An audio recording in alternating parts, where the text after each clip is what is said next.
In Australia, we have a self-assessment system of tax returns. Basically, what this means is that it is up to the taxpayers to fill in their tax return or have someone else, typically a tax agent, fill it in on their behalf.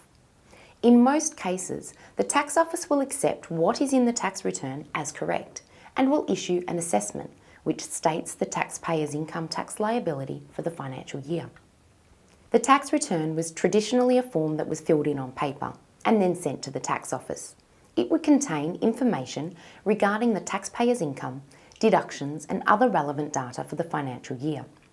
However, for individuals, paper-based returns are now uncommon and most people lodge their return online through the tax office's e-tax system. Individuals that lodge a tax return have to do so by October 31. However, if they use a tax agent, then the tax agent will have different deadlines, meaning that it can be typically lodged after this date. For individual taxpayers, the self-assessment system is a partial self-assessment system. This means that in most, but not all cases, the tax office will issue an assessment based on what is in the tax return. So if the tax return's figures indicate that an individual has assessable income of $70,000 and deductions of $6,000, then that is what the assessment will be based on.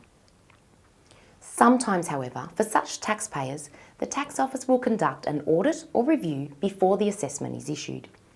And if it finds that the tax return was inaccurate, it can calculate the assessment based on its findings.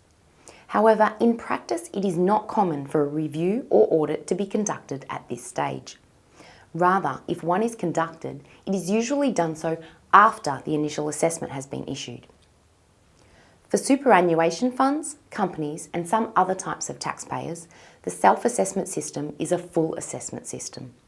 This means that the initial assessment will be automatically based on what is in the tax return, and the tax office will not substitute its own figures.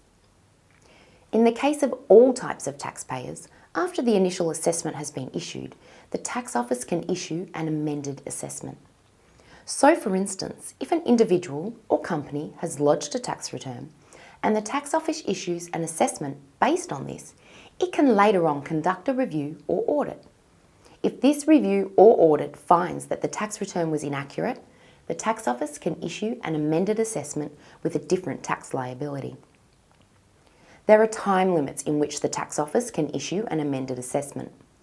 For most individual taxpayers and businesses with an aggregate annual turnover of under $2 million, this is 2 years from the time the original assessment was issued.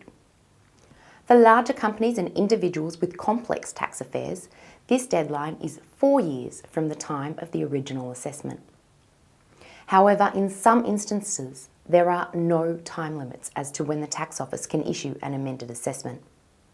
This will most commonly be the case when the taxpayer has avoided tax due to fraud or evasion.